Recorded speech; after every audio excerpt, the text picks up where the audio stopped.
Damage na nakita ko dyan, no? Pansinin mo, Tommy. Pansinin mo yan, ha? Ay, me. Pantay siya. Kausap ko na si mama. Pantay. Pagdating dito sa kabila, tingnan mo. Oh.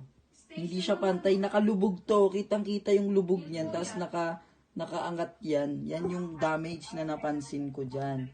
Kasi ang loose nito, ito, ang loose, oh.